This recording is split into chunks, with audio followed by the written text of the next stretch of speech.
Olá, este é o podcast Tozini Freire, a conexão entre um dos maiores escritórios de advocacia do país, os assuntos mais relevantes do direito empresarial e você.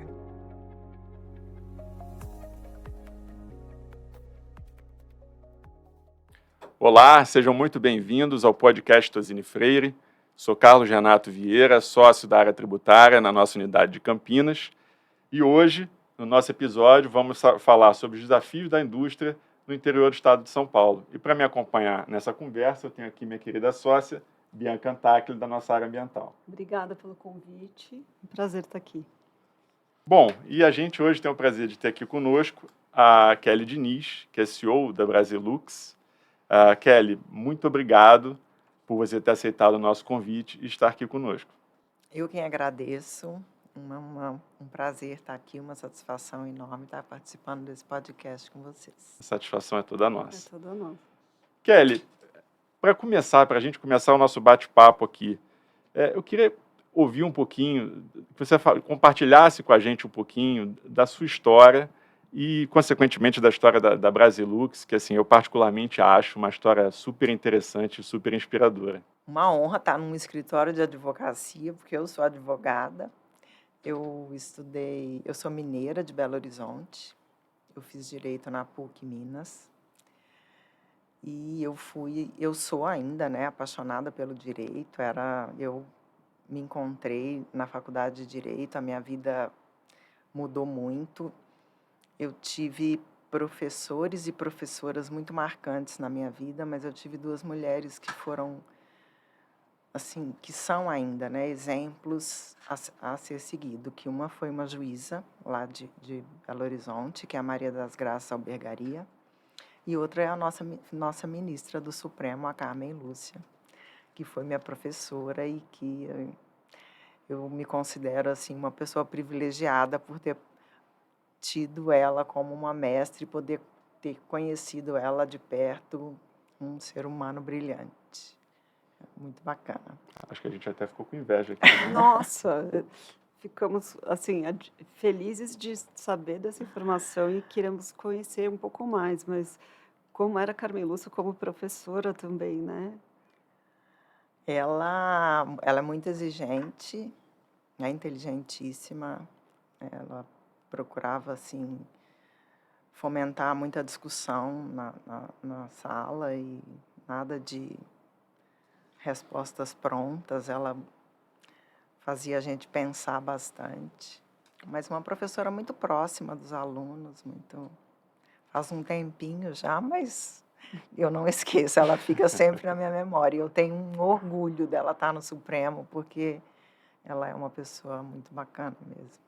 Conta pra gente, então, Kelly, um pouco do que foi essa mudança da faculdade de Direito. Você acabou não advogando. Conta pra gente qual foi essa mudança de rota, né? Como é que a Brasilux apareceu na sua história, Exatamente. né? Você ali, na faculdade de Direito, já me contou, aspirando a se tornar juíza. Isso. E vai parar, né, vai construir uma fábrica de tinta no interior de Matão. Que é no estado de São Paulo, né? Então mudou de estado também. Né? Mudei. É verdade. Meu plano era ser juíza de direito. Eu cheguei a advogar um pouco, mas eu me casei e me mudei para Matão. Eu achei que não teria problema, porque eu poderia ser juíza no estado de São Paulo também, então que eu ia seguir os estudos e eu ia ser juíza aqui. E nós fundamos a empresa, a Brasilux, com meu ex-marido e outros sócios. E eu gosto muito de trabalhar. E eu não queria ficar sem trabalhar, e eu engravidei quando eu mudei para lá. Aí ele falou, não, vai na empresa, começa a trabalhar lá, até você ter o filho, amamentar, passar o tempo certo, e aí você volta para o direito e segue os seus planos. Mas aí eu comecei a trabalhar e comecei a me envolver com o negócio, e enfim.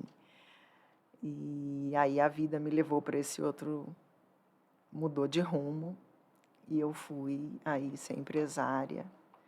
E tenho bastante contato com o direito ainda, né, na parte de contratos, mesmo tributário, as ações que eu acompanho, mas diretamente eu não faço mais nada no direito e só seguir a minha carreira empresarial. Mas essa migração, bom, conta pra gente então, acho que queremos saber, e aí dessa migração, você também foi procurar outros estudos, né? Sim, eu gosto muito de estudar. E no direito, a gente tem sempre a lei como uma baliza, né? A gente não tem como inventar muita coisa, porque você tem um norte que é a legislação.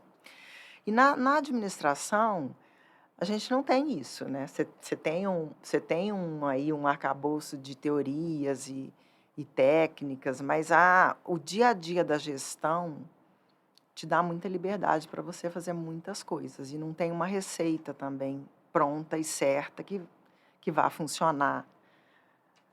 E eu comecei a sentir muita falta disso, né? Eu falei, nossa, mas será que eu estou fazendo isso certo? Será que é assim mesmo que toma decisão? E daí eu comecei a estudar. Eu fui fazendo uma série de cursos na área de administração, de marketing primeiro. Depois eu fui fazer um MBA bastante extenso lá na FEA, em Ribeirão Preto.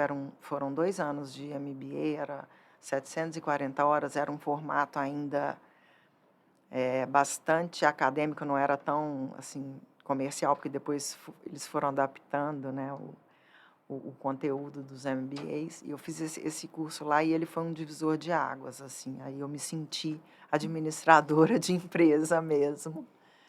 E foi muito, muito importante, não só para mim, mas para grandes viradas no próprio negócio. Conta pra gente um pouquinho como é que foi essa virada de chave, né? Você estava falando agora que em determinado momento começou a sentir mesmo como uma administradora de empresa. Como foi essa virada de chave para Kelly, administradora de empresa e aproveitando já, conta um pouquinho como é que foi esse crescimento da Brasilux, né? Esse crescimento tão bacana que a Brasilux teve ao longo dos anos. Eu no começo eu fiquei com bastante dúvida e insegura, né? E, assim, eu fiz um curso que eu gostei tanto, eu gostava tanto de advogado, e agora eu ia ser outra coisa. Tive um conflito nesse momento. Mas a minha mãe conversava muito comigo e ela falou para mim uma frase que eu nunca me esqueço. Ela falou, olha, o ideal é a gente fazer o que gosta. Mas se não dá, a gente tem que começar a gostar do que faz. Então, se é isso que é a sua vida, você tem que se dedicar a ser um excelente profissional na área que você está atuando agora, que é administração de empresa. Aí eu comecei a estudar e aí eu me vi empresária, líder, que eu tenho já um perfil de liderança, assim, desde pequena. Eu gosto muito disso. Então, eu me encontrei na teoria e na prática e fui desenvolvendo aí a minha carreira como gestora e administradora de empresa. Cresceu a Kelly, cresceu a Brasilux. Isso. Então, conta pra gente da Brasilux, os desafios, como é que foi essa história que começou lá em 93, né? São 31 anos esse ano.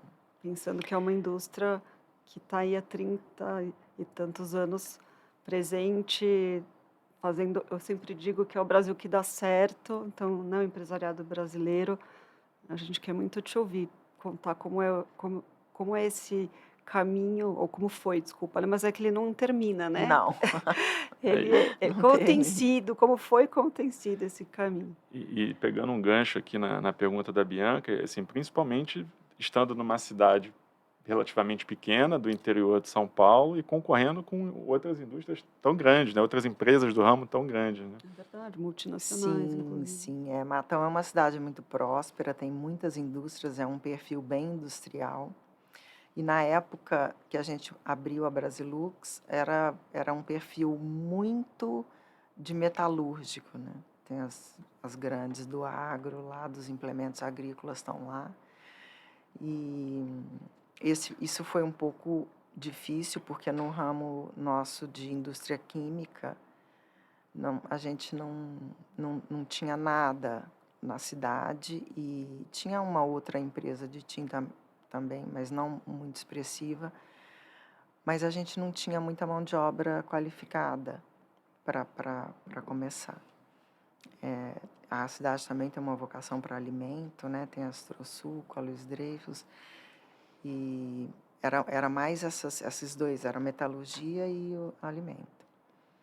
E aí a gente começou, e a empresa, desde a nossa história, a gente sempre cresceu. A gente teve acho que 1 ano ou 2 que a gente ficou igual, mas a gente nunca diminuiu de tamanho ao longo da nossa história. Todo ano a gente apresenta crescimento. Bacana. A gente faz um planejamento bem feito e tem um time muito bacana, e a gente consegue todo ano crescer e nos mantermos no mercado, que é um mercado bastante competitivo, né? Tem muitos concorrentes, e a gente tem uma história aí de muito trabalho, mas de sucesso também. Muito sucesso também. Muito interessante te ouvir, e eu fico pensando, até pelo tempo, né, da empresa, o que foi mais difícil, o que te orgulha? Compartilha com a gente, assim, de todo esse caminho, quer dizer, tenho certeza que foram muitas alegrias, muitos desafios, mas o que é aquilo que te marcou dessa caminhada toda? Assim, o resultado de tudo isso é muito bom, mas o caminho nem sempre é tão tranquilo, né? Primeiro, o que eu mais estranhei foi a diferença cultural do povo mineiro para o povo paulista. Eu senti muito essa diferença, né? Mineiro é mais acolhedor e mais... tem um jeito... Eu senti muita essa diferença. Eu nunca tinha saído de Belo Horizonte, nasci lá, estudei lá, e vim para cá, para o interior de São Paulo. Foi a primeira vez que eu me distanciei da minha família. Isso foi bastante difícil. Mas eu fui superando, e eu tive meu filho. Isso foi, né, uma grande realização na minha vida, que eu queria muito ser mãe. E o nascimento dele mudou muita coisa também para mim. A gente passa a ter uma responsabilidade muito grande, a ter uma pessoa que você tem que dar bons exemplos. Exatamente. Né? E um desafio muito grande de estar numa indústria, de estar no meio de homens, de ter na época, meu marido de sócio, trabalhar com o marido, né, é bastante difícil no nosso caso. A gente não conseguia separar nada, era trabalho, vida pessoal no trabalho, trabalho em casa, era tudo, a gente não separou isso. Tudo junto e misturado. Tudo junto e misturado, Não é o tempo fácil inteiro, também, né? trabalha sábado e domingo e vamos seguindo. Mas foi assim, isso é um desafio muito grande, porque a gente fica com a sensação que a gente não descansa, né? Você Jornada contínua, como ele fala, você não né? tem com quem conversar do trabalho, porque não pode pedir uma opinião. Olha, aconteceu isso, porque já sabe, estava lá junto, né? E isso foi um grande desafio também. E de como mulher me firmar. Apesar de eu não, assim, essas questões de gênero, elas... de procurar diminuir, né, de desmerecer o papel da mulher no empresariado ou no direito, enfim, em qualquer carreira. Eu nunca me submeti a isso. Isso não me abalou, isso em momento algum me fez repensar ou nada. Competência, trabalho, isso não tem nada a ver com gênero, né? Eu toquei dessa maneira sem que isso me afetasse, mas infelizmente a gente ainda convive com episódios aí de discriminação e de tentar nos desmerecer e rebaixar. Mas eu consegui superar isso bem, E isso para mim não é um problema. Muito interessante Legal. também te ouvir, né? Ah, Sobre muito legal. Não, e mostra que muito desse crescimento esplendoroso que vocês tiveram é reflexo dessa postura que você foi tendo à frente dos Sim. negócios, E né? eu sempre gostei muito de bastidores, de estar junto com as pessoas, de organizar, de estruturar, até mesmo por eu ser advogada, de querer fazer as coisas tudo muito certo, dentro da lei, de compliance, de conformidade, de fazer tudo direitinho. Então, eu sempre fui muito dos bastidores, de dentro da empresa. Depois, quando eu assumi a presidência da empresa, que eu comecei a sair, que foi também um outro desafio que eu não fazia isso, né? Eu não atendia cliente, eu não colocava meu rosto, né? Eu era de bastidores, mas também foi um grande desafio. Bacana. Bom, hoje eu imagino que você tenha que ter um olhar horizontal para a empresa inteira, né? E entender um pouquinho de tudo que passa ali. Imagino que nem sempre tenha sido da forma como é hoje, né? Lá no começo, talvez você, em algum momento tenha que ter, talvez fosse o departamento pessoal, financeiro, né? E tudo mais. Mas falando desses desafios todos, né? E de como isso foi impactando no crescimento da empresa, como que vocês veem toda essa complexidade tributária, o peso dos tributos na atividade de vocês? Assim, quais são as expectativas que vocês têm hoje para a reforma tributária? Fala um pouquinho para a gente disso. Assim, a expectativa que a gente tem é que empresário, a expectativa é que diminua a carga tributária, né? Ainda mais no caso da indústria, é, né? Que carrega o piano. que é uma carga altíssima, né? A produção, né, no Brasil é muito penalizada, o setor produtivo. Mas o que assim, a minha percepção é que vai simplificar, né? A reforma tributária vai simplificar muitos tributos e a forma, né, do cálculo. Mas eu creio que, pelo menos num primeiro momento, eu acho que não vai diminuir a carga tributária, talvez num mais longo prazo, né, de sair desse momento de transição, a gente possa colher algum fruto nesse sentido para dar mais competitividade para a indústria brasileira, que é uma indústria tão boa quanto qualquer indústria do mundo, mas que a gente sofre, né, quando a gente vai exportar essa carga insana de impostos em cima de nós, a gente fica fora do mercado, muitas vezes. E também dentro da empresa, né, a estrutura que a gente tem que ter tributária, não só de escritórios de advocacia dando consultoria o tempo inteiro, mas auditoria e um setor fiscal, né, com muitas pessoas olhando muito, porque com a inteligência artificial, né, 1 centavo que a gente calcula errado, o fisco já aponta. Então, assim, é uma preocupação muito grande dentro do negócio, olhar para as questões tributárias para a gente, porque há multas né, são estratosféricas, tem coisa impagável, enfim. A gente tem que dar um foco muito grande nisso e acaba tirando um pouco a atenção do que a gente deveria mesmo estar fazendo, que era gerar emprego. Kelly, aí pensando aqui, né, tentando também lembrar da minha área, que é meio ambiente, e tua empresa tem todo esse histórico e é um histórico de respeito ao meio ambiente também. Me conta um pouquinho, conta para nós aqui um pouquinho das iniciativas ambientais, como que vocês enxergam, porque a gente sempre pensa na perenidade dos negócios, Sim. né?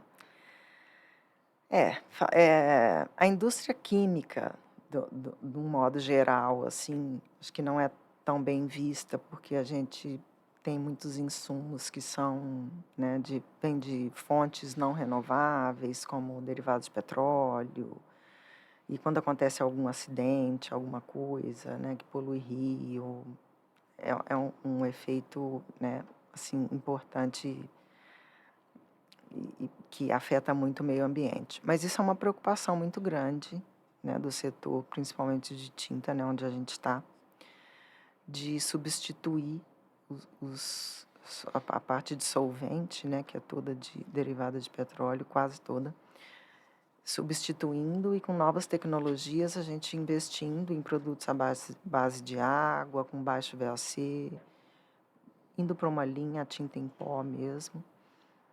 E além dessa questão de insumos, da gente olhar para insumos, a gente olha também a emissão de carbono. O objetivo principal é diminuir a emissão, mas a gente, como às vezes a gente não tem como fazer isso tão rápido, a gente procura compensar, para pelo menos ficar nesse momento a gente está fazendo isso. E mudar, porque a questão de sustentabilidade, a questão ambiental, também passa pelo um comportamento das pessoas, né? Eu gosto de deixar muito claro isso lá, que isso não é um comportamento da empresa. A gente tem que mudar o nosso comportamento como cidadãos. Exatamente, também. Na questão da sustentabilidade, de pensar o lixo que a gente gera, como que a gente separa esse lixo.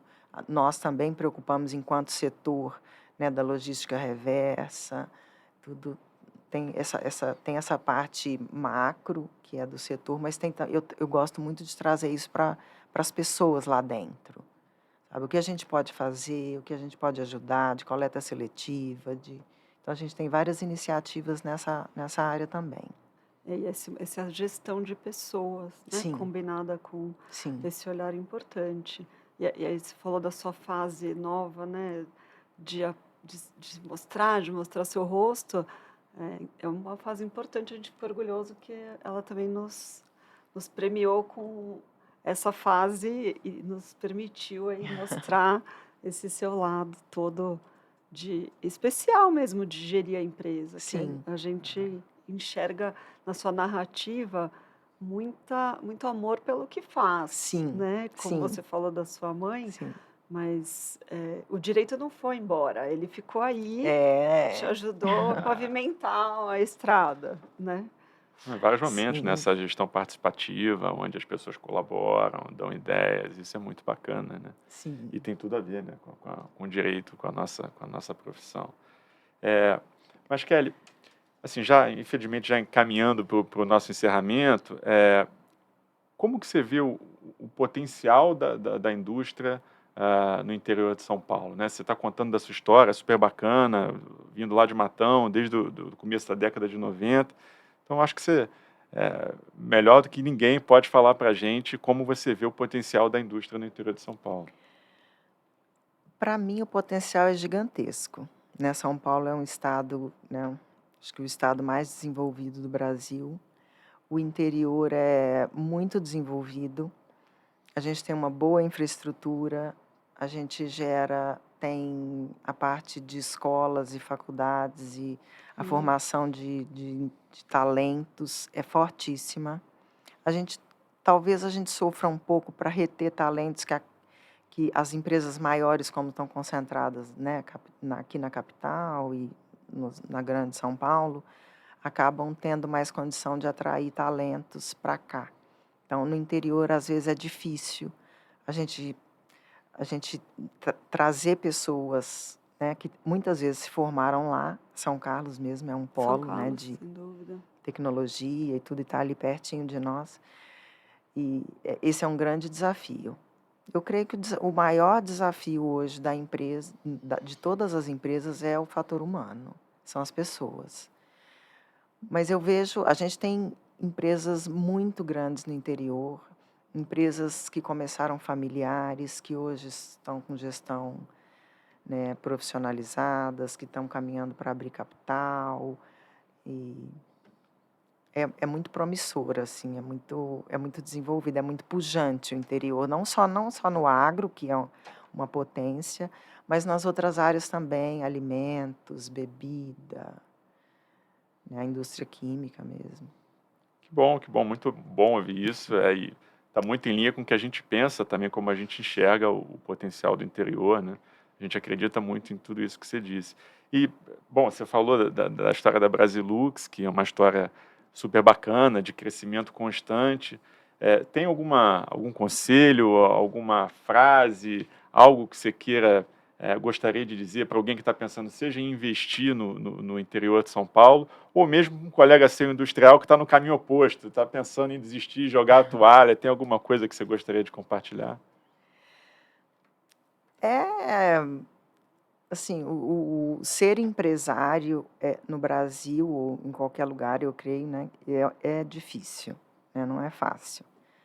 É uma vida de muita resiliência e uma vida de muita necessidade de atitude também. Às vezes eu não gosto muito de falar de resiliência, eu prefiro falar de um conceito de antifrágil, que é um pouco diferente, porque a gente tem que agir, né? Não dá para aguentar e só. A gente tem que transformar e ir para frente, né? A gente não tem uma receita, né? Cada pessoa é de um jeito, a gente tem que se autoconhecer, saber o que a gente é bom, saber no que a gente é melhor e focar naquilo. E no que a gente não for melhor, que a gente não for tão bom, a gente precisa contratar quem é. Porque uma empresa depende de muitos saberes, muitos conhecimentos, que é quase impossível uma pessoa só ser detentora de tanto conhecimento assim.